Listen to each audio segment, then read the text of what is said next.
Halo, selamat datang di The Deep Dive. Kali ini kita mau coba bongkar satu ringkasan renungan nih yang Anda bagikan. Fokusnya menarik banget soal makna menderita di zaman sekarang. Ada satu gagasan utama yang cukup menantang ya kayaknya. Penderitaan karena iman hari ini tuh katanya mungkin bukan lagi soal penganiayaan fisik yang gimana ya, yang ekstrim gitu. Tapi lebih ke bentuk penyangkalan diri dan juga konsekuensi nyata kalau kita milih jalan yang beda dari ya arus utama dunia lah. Dan renungan ini kan dasarnya dari 2 Timotius 3 ayat 12 ya, yang intinya bilang kalau hidup beribadah dalam Kristus itu ya pasti akan ada aniayanya. Nah ini maksudnya gimana nih? Mari kita bedah. Iya, tepat sekali. Renungan yang Anda kasih ini ngajak kita lihat aniaya atau penderitaan itu pakai kacamata zaman sekarang gitu, kontemporer lah.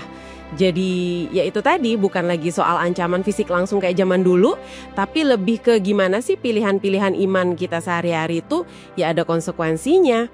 Yang menarik menurut saya gimana renungan ini membingkai ulang penderitaan itu sendiri dalam konteks hidup kita sekarang. Betul, betul. Dan contoh-contohnya itu rasanya kok kena banget ya. Misalnya pengalaman ditolak atau mungkin disingkirkan sama lingkungan sosial, teman atau rekan kerja gitu. Cuma karena kita pegang keyakinan tertentu yang mungkin dianggap kuno lah atau kaku. Iya nggak sih? Iya, seringkali begitu. Atau, nah ini kayaknya sering nih. Kehilangan kesempatan. Renungan itu nyebut soal kehilangan promosi atau mungkin keuntungan finansial. Gara-garanya kita milih jujur, nggak mau bohong, nolak suap, atau nggak mau ambil jalan pintas. Padahal kan ada opsi lain yang lebih gampang atau menguntungkan gitu ya, secara duniawi. Gimana renungan ini lihat kerugian kayak gini? Nah, ini dia poin pentingnya. Renungan itu kayaknya mau bilang justru di pilihan-pilihan kayak gini letak penderitaan modern itu. Jadi, kehilangan promosi karena jujur misalnya, itu dilihat bukan sekedar aduh apes banget, tapi yaitu konsekuensi logis dari komitmen kita pada nilai yang beda. Beda dari logika dunia gitu. Nah ini dianggap sebagai bagian dari mengambil bagian dalam penderitaannya. Wah kuat ya bahasanya. Jadi ini bukan penderitaan pasif yang tiba-tiba nimpa kita, tapi hasil aktif dari pilihan kita sendiri. Pilihan sadar untuk setia pada prinsip. Gitu kayaknya. Oke. Jadi ini soal gesekan ya, antara nilai iman sama nilai duniawi. Selain konsekuensi dari luar, kayak penolakan atau rugi duit tadi, renungan ini juga nyinggung soal perjuangan di dalam diri kita kan? Sesuatu soal menyangkal keinginan daging. Maksudnya gimana tuh ya kalau dari materi Anda? Iya, itu diangkat juga secara spesifik. Menyangkal keinginan daging di sini, kayaknya ya diartikan bukan cuma nolak godaan dosa yang gede-gede gitu, tapi juga rasa nggak nyaman yang muncul pas keinginan alami kita. Pengen nyaman, pengen diterima, pengen sukses materi, pengen bales kalau disakitin. Itu bentrok langsung sama panggilan iman. Panggilan untuk hidup beda, rendah hati, mau ngampuni, atau ya itu tadi, mentingin jujur di atas untung. Ini pergulatan batin yang ya terus-menerus. Semacam penderitaan internal gitu. Wah ini menarik sih. Soalnya kita sering mikir penderitaan tuh harus yang heboh, yang dramatis gitu ya. Tapi renungan ini justru ngangkat hal-hal yang lebih halus ya, lebih subtle. Termasuk juga, kalau nggak salah ingat, tantangan buat tetap mengasihi orang yang nyebelin atau bahkan yang musuhin kita karena iman kita. Itu pasti nggak gampang banget. Oh, jelas nggak gampang. Sama sekali. Dan renungan itu menyorotinya sebagai bentuk penderitaan yang ya signifikan juga. Mengasihi orang yang nyakitin atau benci kita karena iman kita itu kan, wah tindakan radikal ya. Melawan banget sama insting alami kita buat bela diri atau balas dendam.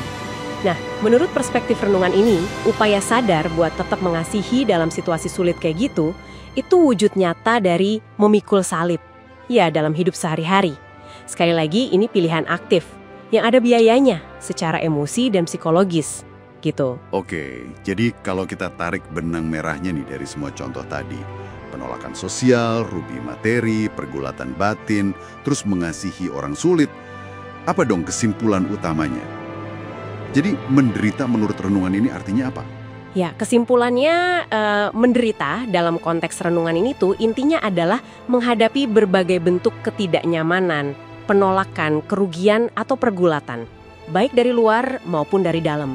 Yang mana itu semua adalah akibat langsung dari komitmen Anda buat hidup sesuai prinsip dan nilai iman Anda. Di tengah dunia yang seringkali punya nilai yang ya beda.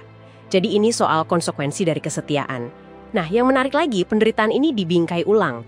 Bukan sebagai tragedi yang harus dihindari mati-matian. Tapi mungkin malah bagian yang ya wajar gitu, bagian normal dari perjalanan iman yang otentik. Wah, ini benar-benar ngasih perspektif baru ya. Bukan penderitaan yang dicari-cari, jelas bukan. Tapi konsekuensi yang dihadapi dengan sadar. Betul. Dan renungan ini kayaknya nggak cuma berhenti di deskripsi aja. Ada ajakan buat refleksi juga. Yang kuat banget untuk Anda. Pertanyaan intinya gini, di area mana dalam hidup Anda sekarang ini, Anda lagi dihadapkan sama pilihan-pilihan yang nuntut semacam penderitaan atau penyangkalan diri ini, demi ngikutin apa yang Anda yakini benar.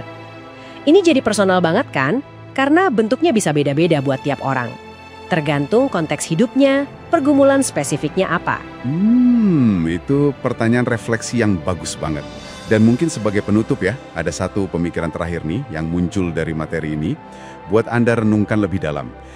Gimana kalau tujuannya itu bukan cuma sekedar bertahan gitu ya, atau nanggung aja konsekuensi dari pilihan sulit ini, tapi justru menemukan sukacita.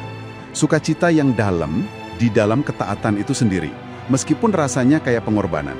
Gimana kalau sukacita itu datang bukan meskipun ada penderitaan, tapi justru melalui kesetiaan di tengah penderitaan itu? Nah, gimana perspektif ini bisa ngubah cara Anda lihat tiap kerikil tajam dalam perjalanan iman Anda? Sesuatu untuk direnungkan lebih lanjut ya.